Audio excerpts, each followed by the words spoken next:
আল্লাহর কথার কোনো গোয়া মাথা কিছুই পাই না।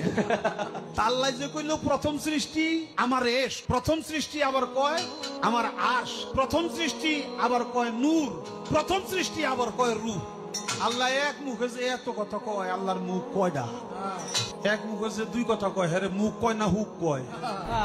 আল্লাহকে কেউ গালমন্দ করবে, নবীকে গালমন্দ করবে, বাংলার জমিন থেকে পার পেয়ে যাবে। এখনো বাংলাদেশের তৌহিদি জনতা ইমানদাররা জেগে আছে। বাংলাদেশে অন্য কোনো গায়কদের উপরে তো কেউ আঘাত করতেছে না। লোকশিল্পী যারা আছে, লোকগান যারা করে, রংপুরের আঞ্চলিক ভাষা, চাঁপাইনবাবগঞ্জ, নেত্রকোনা, ময়মনসিংহ, চিটাগাং, সিলেট, কই তাদের ব্যাপারে তো কেউ মারধর করতেছে না, কথা বলতেছে না। কিন্তু বাউলদের ব্যাপারে কেন? বাউলদেরকে বলবো যে আপনারা আপনাদের গান নিয়ে থাকেন, আপনারা আপনাদের সাইজের কথা বলেন, আপনাদের ধর্মীয় গুরুদের কথা বলেন, কিন্তু ধর্মীয় কোনো বিষয়, কোরআন হাদিস, তারপরে ফেরেশতা, নবী আলাইহিস সালাতু ওয়াস সালাম, আখিরাত, পরকাল, এগুলো নিয়ে আপনারা কোনো কথা বলেন না, কারণ আপনারা আলেম না। নাহলে তো এরকম আল্লাহ নাউযুবিল্লাহ, আল্লাহ সুবহানাহু ওয়া তাআলার সিফাত নিয়ে গালমন্দ করেন, নবী আলাইহিস সালাতু ওয়াস সালামকে নিয়ে গালমন্দ করেন, এগুলো তো আমরা বরদাস্ত করতে পারবো না।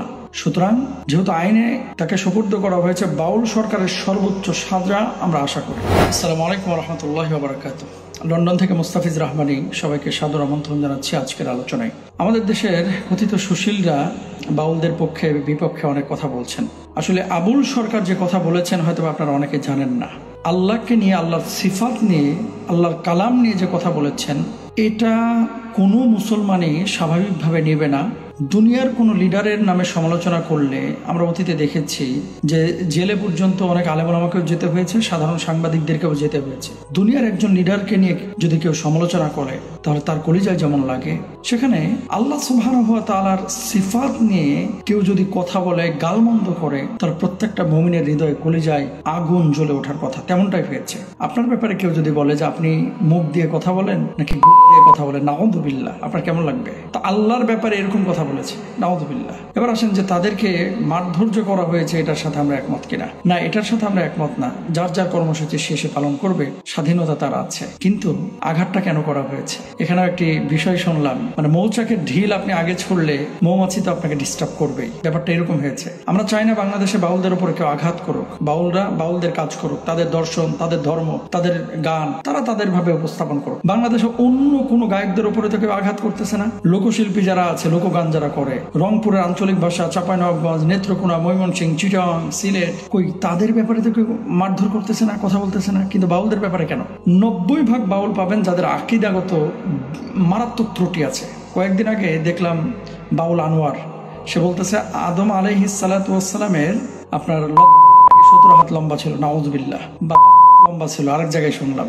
তো এই ধরনের কথা আলী রাদিয়াল্লাহু তাআলা আনহুকে একেবারে খোদার আসনে বসায় দেন। আলী রাদিয়াল্লাহু তাআলা আনহু তিনি আহলে বাইত এর সদস্য, আমাদের কলিজার টুকরা, সুবহানাল্লাহ, যাদের ব্যাপারে আল্লাহ বলছেন রাদিয়াল্লাহু আনহুম ওয়া রাদু আন, তাদের মর্যাদা অনেক উচ্চ, কোনো সন্দেহ নাই। কিন্তু তার ব্যাপারে, ফাতিমা রাদিয়াল্লাহু তাআলা আনহার ব্যাপারে এমন এমন কথা বলেন যেগুলো আসলে অথেন্টিক কোনো সোর্সই নেই। তো আল্লাহকে নিয়ে, আল্লাহ রাসূলকে নিয়ে, ফেরেশতাদের নিয়ে, আখিরাত নিয়ে এমন কথা কোনো মুসলমানই সহ্য করবে না। তাহলে কি করণীয়? বাউলদেরকে বলবো যে আপনারা আপনাদের গান নিয়ে থাকেন, আপনারা আপনাদের সাইজের কথা বলেন, আপনাদের ধর্মীয় গুরুদের কথা বলেন, কিন্তু ধর্মীয় কোনো বিষয়, কোরআন হাদিস, তারপরে ফেরেশতা, নবী আলাইহিস সালাতু ওয়াস সালাম, আখিরাত, পরকাল, এগুলো নিয়ে আপনারা কোনো কথা বলেন না, কারণ আপনারা আলেম না। নাউযুবিল্লাহ, আল্লাহ সুবহানাহু ওয়া তাআলার সিফাত নিয়ে গালমন্দ করেন, নবী আলাইহিস সালাতু ওয়াস সালামকে নিয়ে গালমন্দ করেন, এগুলো তো আমরা বরদাস্ত করতে পারবো না।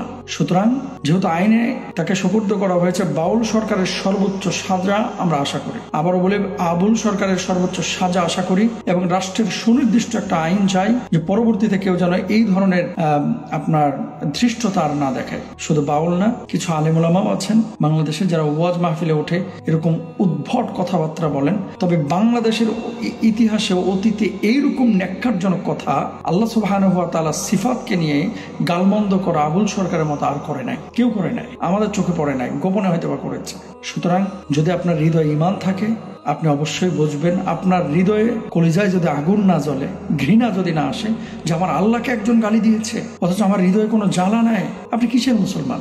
আর যারা ওনার পক্ষ নিয়ে কথা বলতেছেন, আবারও বলি, আবুল সরকারের পক্ষ বিপক্ষে কিন্তু আলেম ওলামারা দাঁড়ায় নাই, দাঁড়াইছে ইমানের দাবিতে। আল্লাহকে কেউ গালমন্দ করবে, নবীকে গালমন্দ করবে, বাংলার জমিন থেকে পার পেয়ে যাবে। এখনো বাংলাদেশের তৌহিদি জনতা ইমানদাররা জেগে আছে। বাউলরা বাউলদের গান করুক, যারা অন্যান্য প্রফেশনে আছে তারা তাদের গান বাজনা নিয়ে থাকুক, কোনো সমস্যা নাই, সেটা হিসাব তারা দেবে। কিন্তু আপনি আল্লাহকে নিয়ে, আল্লাহ রাসূলকে নিয়ে কটাক্ষ করলে অবশ্যই আইন শৃঙ্খলা বাহিনী আপনার ব্যাপারে অ্যাকশনে যাবে ইনশাআল্লাহ।